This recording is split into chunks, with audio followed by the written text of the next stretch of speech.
Assalamu alaikum wa rahmatullahi ta'ala wa barakatuhu. Jama'a barkanku da sake saduwa da mu a cikin wannan sabon shiri wanda tashar ASP TV take kawo muku. A yau shirin namu zai kawo muku wani abu ne wanda zai taimaka muku wurin iya amfani da bidiyoyi na YouTube wayanda ba su da copyright, ma'ana haƙƙin mallaka. Yadda za ka gane cewa bidiyo iya da copyright ko kuma bai da shi. Za mu yi cikin YouTube mu je mu nuna muku yadda ake abin, amma kan mu shiga kar ka manta da alamar subscribe, sannan kuma kar ka manta da alamar ƙararrawa, sannan kuma idan bidiyon ya burge ka kar ka manta da alamar like. Za mu shiga cikin YouTube din mu kamar yadda kuke gani, za mu an taya cikin sa. Mun shiga cikin YouTube, misali za mu je mu koma mu zama sabo. Mun shiga cikin YouTube, misali yanzu sai mu zo sama sai mu saka misali mu saka wanda ake kira da yadda zan gani waƙar waƙar sarkin Sardaunan Kano. To ban saka waƙar Sunusi ta Kano, ta nan waƙar sarkin Kano Sunusi, sai mu shiga ciki. To misali mun shiga ciki yanzu ga waƙoƙin kamar da kuke ganin su.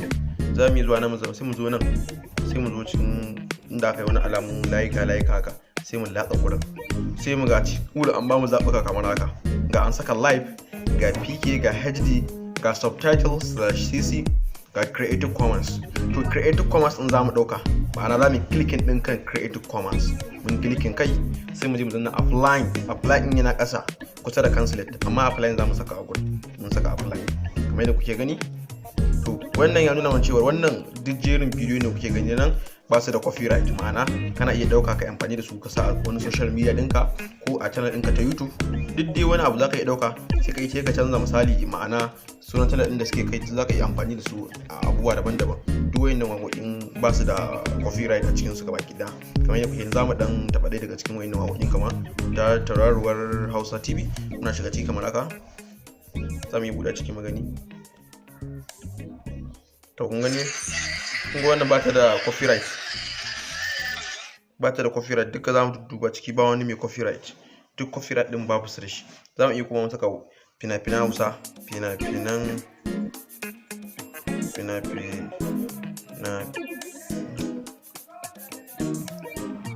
kar dai ka manta da alamar subscribe, ga ta nan fina-finan Hausa, kar ka manta kuma da alamar like, sannan kuma kar ka manta da alamar ƙararrawa. Kamar yadda kuke gani, duk fina-finan da kuke gani a nan ba su da copyright, ma'ana ba su da haƙƙin mallaka.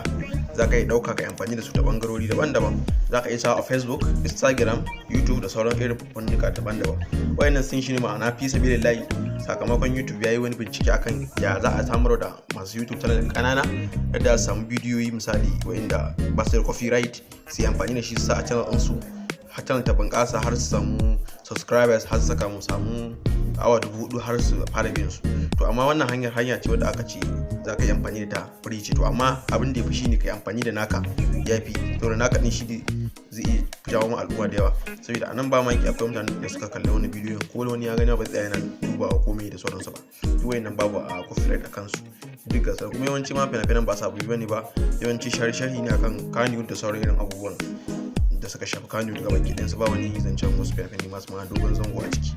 Kamar yadda kuke gani, sai dai wannan wakili shi wani fim ne na Hausa, gashi nan shi ma dai wata jaya ta saka shi, gashi nan yadda kuke gani. Kamar yadda kuke gani muna shiga ciki kamar haka misali. To shi duk irin abin da kuke so a YouTube za ku iya gani.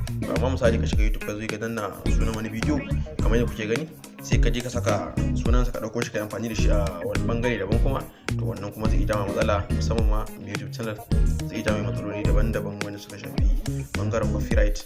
Ba'ana za a iya mai channel ɗinsa ko kuma abin zai iya ƙara wannan ɗin. A nan ne muka muku ƙarshen wannan shiri. Muna sa ran nan gaba za mu yi wani sabon bidiyo akan abin da shafi blogger, yadda ake buɗe blogger, yadda ake haɗa mata AdSense. Za mu koya muku yadda ake buɗe AdSense ma shi ma daban, sannan kuma yadda ake haɗawa har fara samun kuɗi da blogger. A nan dai muka muku ƙarshen wannan shiri. Da Allah kar ka manta da alamar subscribing, sannan kuma kar ka manta da alamar ƙararrawa domin sanar da kai sabon shirye-shiryen mu da mu ɗora.